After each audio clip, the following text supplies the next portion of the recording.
So you got arrested right around Christmas. Yes. Okay. What happened from there?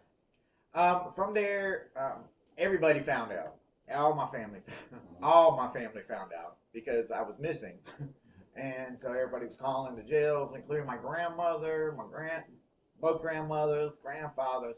All the family found out that Jason is in jail, and because why I was in jail, and so from there, the next day, my mother took me to my first AA meeting ever. Okay. And that was your first experience with any type of recovery program? Anything, yes. Okay. That was the first experience. Okay. Yes. How'd that work for you? How'd that go for you? I actually went to that meeting, and then 2 days later, I went to another meeting. My mother took me to that one as well. But then I realized, okay, there's something going on here. And so I was like, I'll try this. So I would go, 3 or 4 times a week. And then I got a sponsor reluctantly. But I never worked the steps. I never worked the steps. I, made a halfway attempt, but I was like, I'm not doing that part. I'm not doing step 4. Step 5, I'm not going to tell you everything. Okay. So you were and this was AA? Yes, AA. I tried NA, but my sponsor was like, stay with AA. So at that point, that's what I stayed with. And how long did you do that? I did that for 2 years. So I did have 2 years under my belt. So from 21 to 23. Mm-hmm. Yeah. And those 2 years, would you say were spent practicing recovery or practicing sobriety? I was not practicing recovery. Okay. Yeah, no. I didn't even know what the difference was. I didn't learn that difference till about 2 years ago.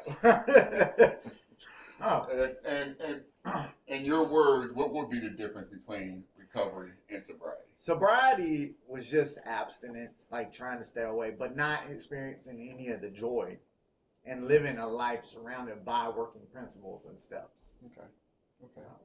Yeah. And now I have the joy of sobriety, living in recovery, working principles and steps.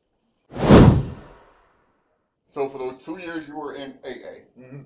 what were some of the major changes in your life at that time? I had regained the trust of my parents and the family, and everybody was proud of me. And I did get I graduated college. And was able to finish that and get my degree. And I was able to get a job that was pretty decent for the time. I did buy my first house, so I bought it. So I was able to accomplish that and have money saved. That was huge. Have some money to be able to put a down payment on a house, because I didn't ever have money left for some reason. Okay, so and you said this you were successful with this for a 2-year period. Yes. So after those 2 years, what happened? So a lady I had known in addiction, we didn't speak for a year, a little over a year, and she called me from a treatment center, told me she is sober now. So I jumped right into a relationship with her. I went against whatever everybody said, because I knew better. I knew she's got 30 days.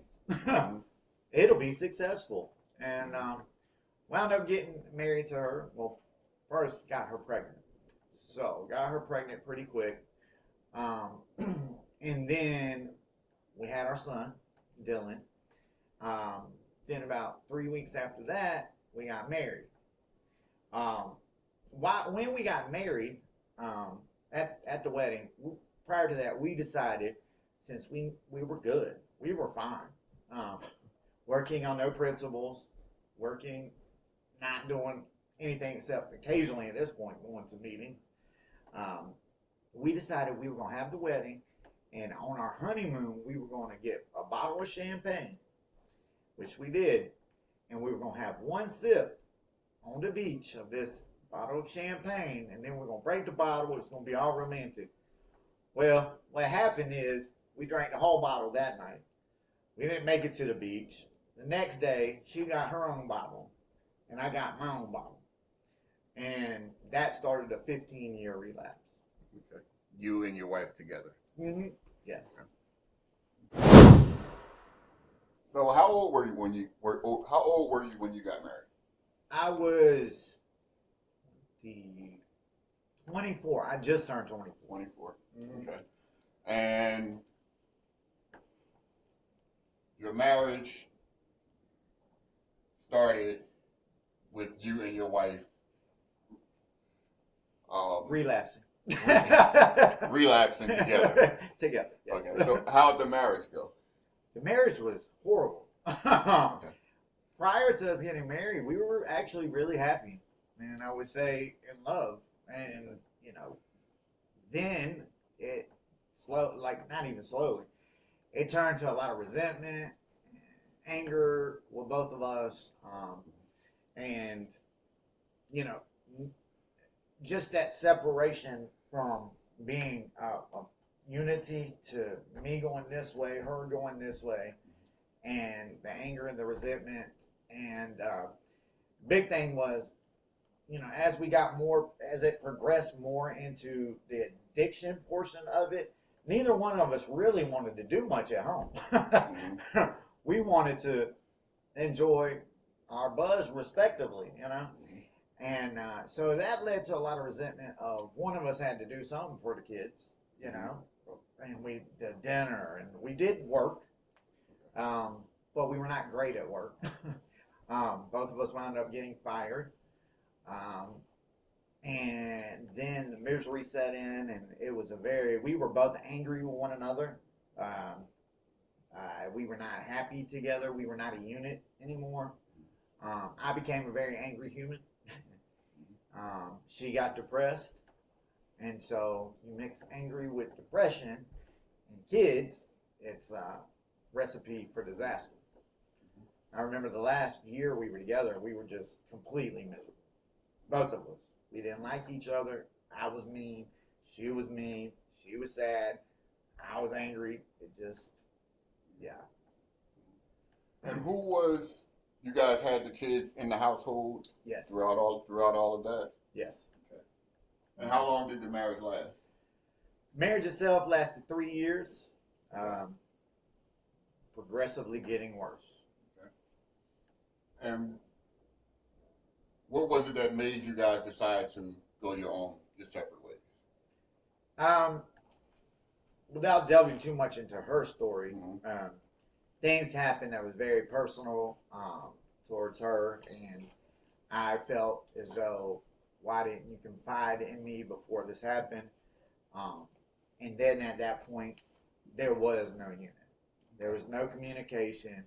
There was nothing, and the anger just got the best of both of us at that point, and it needed to be dissolved. Okay. And when it was dissolved, what happened with the kids? What happened with the kids?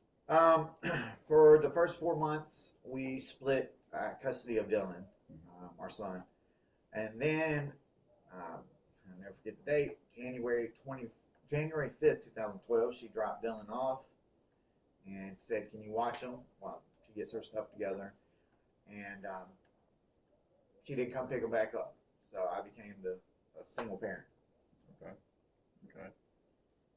So now you've got custody of your son, single parenting. Mm-hmm. Okay. And what's going on in your life at that time?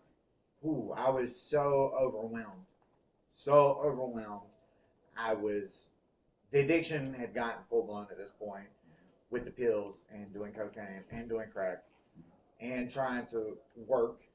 I've actually seen videos of me at work, and I was so mad, so angry. That's not even the same person. The things I'd say at work, the anger in me just cussing people out at work. And I was surprised I kept the job as long as I did, because I'm ashamed of who that person was. And as the time went by, obviously I couldn't keep a job.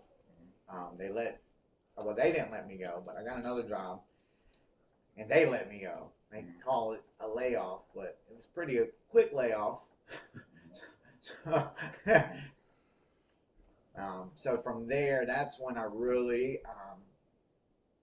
the whole part of having a job and being consistent with a job at least, became, I'd have sporadic jobs. And I came to learn how to make things work without a job.